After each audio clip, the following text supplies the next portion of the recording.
बिस्मिल्लाहिर्रहमानिर्रहीम। स्टूडेंट्स शुरू करेंगे एक्सरसाइज 3.2 3.1 हमने कंप्लीट कर ली थी। 3.2 से आगे अब हम इंटीग्रेशन करेंगे। Evaluate the following indefinite integrals. ये इंटीग्रेशन है, इनकी इंटीग्रेट करना है हमने इसको। ये जो इलामत है ये इंटीग्रेशन की है। इंटीग्रेशन जो है वो डेरिवेशन का उलट है। तो ये 3x² - 2x + 1 इसको इंटीग्रेट करेंगे। ये पहले क्वेश्चन में 11 पार्ट हैं, ये हम आज कंप्लीट करेंगे। तो पहले क्वेश्चन में कह रहा है कि valuate the following indefinite integrals. जिस तरह से हमने फार्मूले लिखे थे डेरिवेशन के, इसी तरह से इंटीग्रेशन के फार्मूले भी हम लिखेंगे और वो हम इसमें इस्तेमाल करेंगे। सबसे जो पहला फार्मूला हम इसमें इस्तेमाल करेंगे इन क्वेश्चंस में, पेज 125 पे, integral of x⁴n dx। Integral of x⁴n dx equal होता है x⁴n + 1 / n+1 के। यानी पावर के नीचे जो वैल्यू है उसका डेरिवेटिव अगर साथ मौजूद हो तो फिर उसका इंटीग्रल हो जाता है उसका लॉग। तो इसी को हम इस्तेमाल करेंगे इस क्वेश्चन में 3.2 में।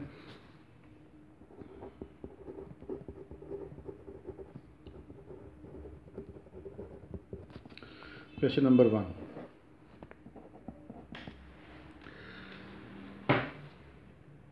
इंटीग्रल निकालना है 3x² - 2x + 1 × dx का। तो इंटीग्रेट करना है इसको। तो फार्मूला है हमारे पास x⁴n dx। इसका इंटीग्रल इक्वल होता है x⁴n + 1 / n+1 के, और साथ एक कांस्टेंट लगाते हैं, कांस्टेंट ऑफ इंटीग्रेशन इसको कहते हैं। ये फार्मूला हम इसमें इस्तेमाल करेंगे। अब इसमें क्या है कि अगर हमारे पास वेरिएबल की पावर कोई कांस्टेंट हो, जैसे x⁴ हो, x⁴ हो, x⁴ वो 2 हो, इस तरह का कुछ हो, वेरिएबल की पावर हो कोई कांस्टेंट वैल्यू और उसको इंटीग्रेट करना हो, तो उसको अगर हम जो पावर के नीचे वैल्यू है, पावर के नीचे जो वैल्यू है उसका डेरिवेटिव साथ मौजूद हो, जैसे इसकी पावर के नीचे है x का डेरिवेटिव बनता है 1, वो इसके साथ मौजूद है, हम इसके साथ 1 लगा सकते हैं। तो फिर उस रकम का इंटीग्रल हो जाता है, उसकी पावर में एक इजाफा कर देते हैं और उसी के साथ उसकी पावर के साथ डिवाइड कर देते हैं। और यही एक फार्मूला इन ज़्यादातर क्वेश्चन में इस एक्सरसाइज में हम इस्तेमाल करने लगे हैं। देखें इसमें ये 3 वैल्यूज़ हैं, इसको अलग अलग इंटीग्रल किया जा सकता है। जैसे हम डेरिवेशन कर सकते थे अलग अलग, प्लस या माइनस दरम्यान में हो, तो इसी तरह से हम इंटीग्रेट भी अलग अलग कर सकते हैं। फर्स्ट रकम का इंटीग्रल 3x² dx का इंटीग्रल - 2x dx + 1 × dx। तीनों को अलग अलग इंटीग्रल अप्लाई कर दिया। दरम्यान में प्लस या माइनस हो तो अलग अलग इंटीग्रेट किया जा सकता है। तो इसको अब यही फार्मूला हम लगाएंगे। 3 एक कांस्टेंट वैल्यू है, इसको बाहर निकाल लें। 3 बाहर चला गया तो बाकी रह गया x² dx। यहाँ से 2 कांस्टेंट वैल्यू है, इसको बाहर निकाल दें, x dx, और इधर रह गया 1 dx 3। अब देखें इसी फार्मूले के मुताबिक पावर के नीचे है x ये वाला, और x का डेरिवेटिव है 1, पावर के नीचे जो वैल्यू है उसका डेरिवेटिव 1 है, तो वो यहाँ पर साथ मौजूद है। अगर हम इसके साथ 1 लगा लें तो इसको कोई फ़र्क नहीं पड़ेगा। इसका मतलब है पावर के नीचे जो वैल्यू है उसका डेरिवेटिव साथ मौजूद है। अगर पावर के नीचे जो वैल्यू हो उसका डेरिवेटिव साथ मौजूद हो तो उसका इंटीग्रल हो जाता है, उसकी पावर में एक इजाफा कर देते हैं और उसी के साथ डिवाइड कर देते हैं। इसका इंटीग्रल हो जाएगा, इसकी पावर में एक इजाफा करेंगे, ये पावर इसकी 2 है, ये 3 हो जाएगी, और इसी से इसको डिवाइड कर देंगे इस फार्मूले के मुताबिक, तो इसका इंटीग्रल आ गया।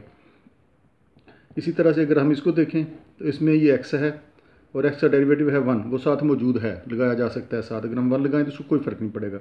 इसका मतलब है कि जो वेरिएबल यहाँ पर मौजूद है उसका डेरिवेटिव साथ ही है मौजूद।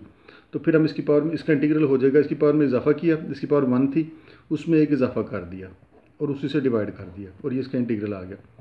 और 1 का जो इंटीग्रल है ये फार्मूला है, 1 का इंटीग्रल होता है x, क्योंकि x का डेरिवेटिव जो है 1 होता है। अगर हम x का डेरिवेटिव लें, x को डिफ्रेंशिएट करें, अगर हम विद रिस्पेक्ट टू x, जैसे पिछले चैप्टर में किया था, तो x का differential with respect to x 1 होगा। तो ये चूँकि दोनों एक दूसरे के उलट हैं, तो इसका मतलब है कि अगर हम 1 का इंटीग्रल करें, अगर हम 1 का इंटीग्रल करें तो फिर x होगा। अगर x का डेरिवेटिव 1 है तो फिर 1 का इंटीग्रल जो है वो x होगा, तो इसका इंटीग्रल आ जाएगा x। और जब इंटीग्रेशन मुकम्मल हो जाए तो आखिर में हम एक कांस्टेंट लगाते हैं, c1 c2 c3, कोई उसका नाम रख लें। 3 से 3 कट गया, ये रह गया x3 - x2 + x + c। तो ये हमने इसको इंटीग्रेट कर दिया है।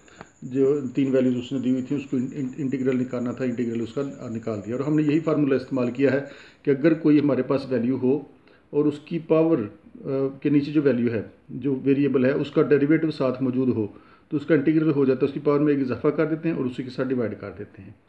क्वेश्चन नंबर 2 में देखें, under root x plus 1 over under root x d x, इसका इंटीग्रल करना है। Under root x integral of under root x plus 1 over under root x into d x. इसको अलग अलग कर लें दोनों रकमों को, इसको लिख लें x power 1 over 2 D x, इसको उठा के ऊपर ले जाएं और अलहदा भी कर लें, ये हो जाएगा x power -1 over 2 into d x. दोनों को अलग अलग भी कर लिया, अलग अलग इंटीग्रल ले लिया दोनों का, और साथ उसकी जो अंडर रूट में था उसको अंडर रूट ख़त्म किया तो पावर 1 ओवर 2 आ गई। तो देखें इसकी पावर के नीचे है एक्स, तो एक्स का डेरिवेटिव 1 है वो साथ मौजूद है, तो इसका इंटीग्रल हो जाएगा, इसकी पावर में एक इजाफा कर देंगे और इसी के साथ इसको डिवाइड कर देंगे, क्योंकि पावर के नीचे जो वैल्यू है उसका डेरिवेटिव साथ मौजूद है। इसी तरह से इसमें भी ऐसे ही है, पावर के नीचे एक्स है और एक्स का डेरिवेटिव है 1, वो साथ मौजूद है, तो इसका इंटीग्रल कर देंगे, इसकी पावर में एक इजाफा करेंगे और उसी के साथ पावर के साथ इसको डिवाइड कर देंगे और आखिर में कांस्टेंट ऑफ इंटीग्रेशन लगाएंगे। ये हो गया एक्स पावर, एलसीएम लिया इसका 2 + 1 3 ओवर 2, और नीचे भी आपके पास आ जाएगा 3 ओवर 2 एलसीएम लेकर। ये बना आपके पास एक्स पावर 2 - 1 1 ओवर 2, इसका भी एलसीएम लिया और ये आ गया, नीचे भी आ गया 1 over 2 plus constant of integration. इसको उल्टाएं तो ये हो जाएगा 2 over 3 into x power 3 over 2, इसको भी उल्टा लें तो 2 ओवर 1 हो जाएगा, और ऊपर जो वैल्यू है वो पावर 1 ओवर 2 है, उसको अंडर रूट में लिखा जा सकता है plus constant of integration.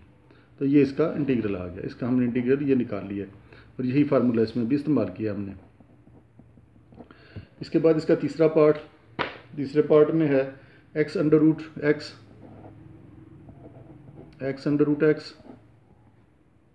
Plus 1 into d x. तो इसको इंटीग्रेट करना है, तो इसको भी यही काम करें, एक्स को अंदर मल्टीप्लाई कर दिया दोनों के साथ, तो x into x power 1 over 2 हो गया, इसको इसके साथ मल्टीप्लाई किया, ये एक्स जो है ये ब्रैकेट यहाँ पर है, एक्स को अंदर मल्टीप्लाई किया इसके साथ तो ये आ गया, और एक्स को उसके साथ भी मल्टीप्लाई कर लिया, ये चीज़ बन गई। ये एक्स ब्रैकेट अंदर x under root plus 1, x को इसके साथ मल्टीप्लाई करेंगे तो ये आ जाएगा, एक्स को 1 से मल्टीप्लाई किया तो ये आ गया। इन दोनों को एक ही पावर पे इकट्ठा कर लें, ये बन गया आपके पास ये चीज़। इसका एलसीएम लें, 2 + 1 3 ओवर 2 प्लस एक्स आ गया। अब इनको अलग अलग कर लें और ऊपर वाला तरीका इसको लगा लें, अलग-अलग किया इनको तो ये हो जाएगा x power 3 over 2 into d x plus x under root x. अब देखें पावर के नीचे जो वैल्यू है वो एक्स है और एक्स का डेरिवेटिव 1 है और साथ मौजूद है, अगर हम 1 इसके साथ लगाएं तो इसको कोई फ़र्क नहीं पड़ेगा, तो इसका इंटीग्रल हो जाएगा, इसकी पावर में एक इजाफा कर लें और नीचे उसी के साथ उसको डिवाइड कर लें, पावर से डिवाइड कर लें। इसी तरह से यह है हमारे पास एक्स का डेरिवेटिव साथ मौजूद है 1, तो इसकी पावर में भी एक इजाफा किया, पहले उसकी पावर 1 थी, अब ये 1 + 1 वो 2 हो जाएगी, और नीचे भी उसकी पावर के साथ डिवाइड कर दिया और एक कांस्टेंट ऑफ इंटीग्रेशन लगाएंगे जब इंटीग्रेशन मुकम्मल होगी। तो ये हो जाएगा एक्स पावर 5 ओवर 2, नीचे भी आपके पास आ जाएगा 5 ओवर 2, ये हो जाएगा x power 2 over 2 plus C. तो ये 2 और 5 को उल्टा के मल्टीप्लाई कर लें, ये आपके पास बन जाएगा 2 और 5 X power 5 over 2 plus 1 over 2 x2 plus C. तो ये हमने इसको इंटीग्रल कर दिया। इसके बाद क्वेश्चन नंबर 1 का 4 part, 2x + 3 whole power 1 over 2, इसका इंटीग्रल करना है। अब इसमें ऐसा नहीं है कि इसको अलग अलग किया जा सके, तो देखें पावर के नीचे जो वैल्यू है वो है 2x + 3, 2x + 3 पावर के नीचे ये है। अगर हम इसका डेरिवेटिव लें, जैसे हमने पिछले चैप्टर में डेरिवेटिव लेते थे, तो इसका हो जाएगा 2 × 1 और 3 का कांस्टेंट है वो 0 आ जाएगा, यानी 2। इसका डेरिवेटिव साथ बनाया जा सकता है, नहीं पिछले वाले क्वेश्चंस में डेरिवेटिव साथ मिल गया था, लेकिन पावर के नीचे जो वैल्यू है उसका डेरिवेटिव बनता है 2, वो यहाँ पे हमें चाहिए। 2 से इसको डिवाइड कर दें बाहर, 2 से इसको अंदर मल्टीप्लाई कर दें, तो इसका डेरिवेटिव साथ बनाया जा सकता है। इसका डेरिवेटिव साथ मौजूद नहीं था, लेकिन इसका डेरिवेटिव साथ बनाया जा सकता था, वो हमने बना लिया। किसी भी कांस्टेंट वैल्यू से अगर आपको मल्टीप्लाई वगैरह करना पड़े तो आप इंटीग्रेशन में कर सकते हैं। तो हमें यहाँ पर 2 की ज़रूरत पड़ी, तो हमने 2 से मल्टीप्लाई कर दिया अंदर, बाहर उसके साथ डिवाइड कर दिया। अब ये फिर उसी फार्मूले पे पूरा उतर है कि पावर के नीचे जो वैल्यू है उसका डेरिवेटिव साथ मौजूद है, तो इसका इंटीग्रल हो जाएगा, इसी पावर में एक इजाफा करेंगे, 1 ऐड किया पावर में और नीचे पावर से डिवाइड कर दिया और आखिर में एक कांस्टेंट ऑफ इंटीग्रेशन लगाते हैं। ये आपके पास बनेगा 1/2 इंटू 2x + 3, एलसीएम लिया इसका तो ये आ गया 3/2 और नीचे भी आपके पास बचा 3/2 प्लस कांस्टेंट ऑफ इंटीग्रेशन। ये बना आपके पास 1/2, इसको उल्टा के मल्टीप्लाई करें 2 और 3 हो जाएगा और ये एज इट इज़ आपके पास आ गया 2x + 3 पावर 3/2 प्लस c। तो देखें 2 से 2 कट गया, बाकी रह गया 1/3 into 2x + 3 whole power 3/2 plus c। तो ये इसका इंटीग्रल आ गया। इसका डेरिवेटिव साथ मौजूद नहीं था, लेकिन इसका डेरिवेटिव हमने खुद बना लिया साथ, क्योंकि वो कांस्टेंट वैल्यू थी तो वो बन सकता था साथ। इसी तरह से पार्ट नंबर 5 इसका देखें। पार्ट नंबर 5 में है √x + 1 होल स्क्वायर, √x + 1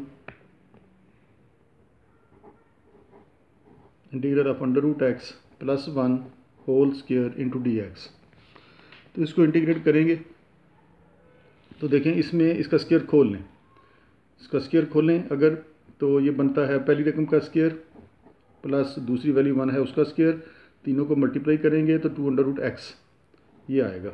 इसका स्क्वायर खोला तो ये आ गया, ये स्क्वायर अंडर रूट से कट जाएगा, बाकी रह गया x + 1 plus 2x power 1/2 into dx। आगे ये सारा क्वेश्चन उसी तरह से बन गया जैसे हमने पिछले क्वेश्चन किए हैं। अलग-अलग कर लें। फर्स्ट रकम का इंटीग्रल, सेकंड का इंटीग्रल, ये 2 कांस्टेंट है इसको बाय लगा लें, और तीसरी रकम का भी इंटीग्रल। तीनों का अलग अलग इंटीग्रल किया जा सकता है, तो तीनों का अलग अलग इंटीग्रल हमने कर लिया। x का डेरिवेटिव 1 है वो साथ मौजूद है, तो इसका इंटीग्रल हो जाएगा, इसकी पावर में इजाफा किया और उसी के साथ पावर के साथ डिवाइड कर दिया। इसमें 1 का जो इंटीग्रल होता है वो x है, सबसे पहले वाले क्वेश्चन में हमने ये पढ़ा। इसमें हो जाएगा पावर के नीचे x का उसका डेरिवेटिव है 1, तो 1 यहाँ पर साथ मौजूद है, लिहाजा इसका इंटीग्रल हो जाएगा, इसकी पावर में एक इजाफा करेंगे और पावर के साथ डिवाइड कर देंगे, तो इसका इंटीग्रल ये आ जाएगा। ये हो गया 1/2x² x2/2 plus x plus 2, ये बना आपके पास x पावर 3/2 और नीचे भी एलसीएम लें तो 3/2 प्लस c आ गया। ये हो गया x² प्लस x प्लस 2, इसको उल्टा के मल्टीप्लाई करें 2 और 3 हो जाएगा, x पावर 3/2 प्लस c। ये बना आपके पास x2/2 plus x plus 4/3 x power 3/2 plus c।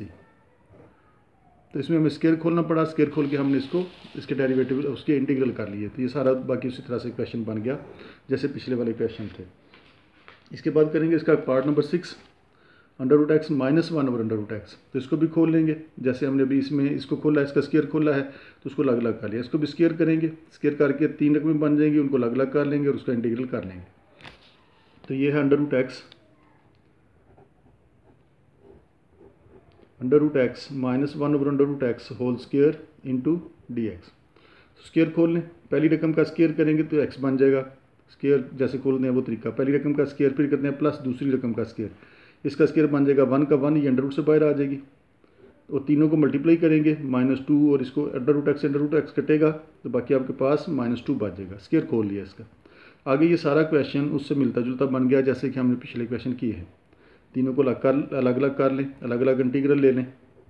-2 एक कांस्टेंट वैल्यू है, अकेली है, इसको बाहर निकाला जा सकता है, इसको ये लिखा जा सकता है। अब इसका x का डेरिवेटिव साथ मौजूद है, 1 मौजूद है साथ यहाँ पर, तो इसका इंटीग्रल हो जाएगा, इसी पावर में एक इजाफा किया और उसी के साथ इसको डिवाइड कर दिया। और ये वाला फार्मूला है, नीचे जो रकम होती है उसका अगर डेरिवेटिव ऊपर मौजूद हो, नीचे है x का डेरिवेटिव बनता है 1 और 1 ऊपर मौजूद है, तो फिर ऐसी रकम का इंटीग्रल बन जाता है उसका log ऑफ x, और इसको माड लिखेंगे क्योंकि log जो होता है नेचर log वो नेगेटिव नहीं आता, लिहाजा इसको माड लगाएंगे। तो इसका आ गया -2 और 1 का इंटीग्रल x है, ये भी पिछले क्वेश्चन में इस्तेमाल किया और कांस्टेंट ऑफ इंटीग्रेशन आ गया। तो ये हमारे पास बन गया x² plus log of x -2x plus c। तो ये इसका इंटीग्रल आ गया। ये जो भी हमने इसमें फार्मूला इस्तेमाल किया वो ये था, ये भी उस पेज पे लिखा हुआ है 125 पेज पे बुक में, कि अगर नीचे वाली रकम का डेरिवेटिव ऊपर मौजूद हो, नीचे वाली रकम है x का डेरिवेटिव होता है 1, वो ऊपर मौजूद है, अगर नीचे वाली रकम का डेरिवेटिव ऊपर मौजूद हो तो उसका इंटीग्रल हो जाया करेगा उसका log। तो ये फार्मूला हमने इसमें इस्तेमाल कर लिया। इसके बाद करेंगे हम इसका question number 7। 3x plus 2 divide by under root x into d x. इसको भी अलग अलग कर लें, दोनों रकमों को अलग अलग कर लें। ये बन जाएगा आपके पास 3x over under root x plus 2 over under root x. Under root x को दोनों के साथ अलग अलग लिखा जा सकता है, तो वो हमने लिख लिया ताकि ये भी उसी तरह से क्वेश्चन बन जाए जैसे हमने पिछले क्वेश्चन किए हैं। इनको सॉल्व करें आपस में। 3x पावर, इसकी पावर 1 है, ये ऊपर जाके -1/2 हो जाएगा, x वाली पावर x में ही सॉल्व होगी। ये बना इसका, और ये बनाएगा आपके पास 2x पावर -1/2, इसको उठा के ऊपर ले गए, इसकी पावर +1/2 थी, ऊपर जाके -1/2 हो गई। अब ये उसी तरह का क्वेश्चन बन गया जैसे पिछले क्वेश्चन किए हैं। 3x पावर 2 -1 1/2, एलसीएम लेके इसको सॉल्व किया, ये वाला आ गया -1/2 इंटू डी एक्स। अब इसको अलग अलग कर लें, इसको अलग इंटीग्रल किया, x power 1/2 into d x. 3 constant था, उसको बाहर निकाल सकते हैं इंटीग्रेशन से, प्लस 2 इसको भी बाहर निकाल लिया, और इसका भी इंटीग्रल अलग से कर लिया, वेरिएबल का इंटीग्रल आ गया साथ। अब देखें इसमें भी वही फार्मूला बन गया कि पावर के नीचे जो वैल्यू है उसका डेरिवेटिव साथ मौजूद है दोनों में, इसमें भी और उसमें भी। तो इसका इंटीग्रल हो जाएगा, उसकी पावर में एक इजाफा करेंगे और उसी के साथ उसको पावर के साथ डिवाइड कर देंगे। इसका ये इंटीग्रल आ गया। इसमें भी ऐसे ही है, पावर के नीचे x है और x का डेरिवेटिव है 1, वो साथ मौजूद है, लिहाजा इसका भी इंटीग्रल हो जाएगा। इसकी पावर में एक इजाफा करें और उसी के साथ इसको डिवाइड कर दें। इसकी पावर में एक इजाफा किया और उसी के साथ इसको डिवाइड कर दिया, पावर के साथ इसको डिवाइड कर दिया, और साथ आ गया कांस्टेंट ऑफ इंटीग्रेशन। ये बना आपके पास 2 + 1 3/2, नीचे भी आपके पास आ गया 3/2। ये बना आपके पास 2, एलसीएम लें, 2 - 1 1/2, और नीचे भी आपके पास आया 1/2 प्लस c। इसको उल्टा लें, ये बन जाएगा 2/3 x पावर 3/2 2, ये हो जाएगा 2/1, इसको भी उल्टाया 2/1 बन गया, x पावर 1/2 प्लस c। आगे सारा ये वही काम है, 2x power 3/2 plus 4 under root x, इसको लिखा जा सकता है पावर 1/2 को, प्लस कांस्टेंट ऑफ इंटीग्रेशन। तो ये हमने इसको सॉल्व कर लिया।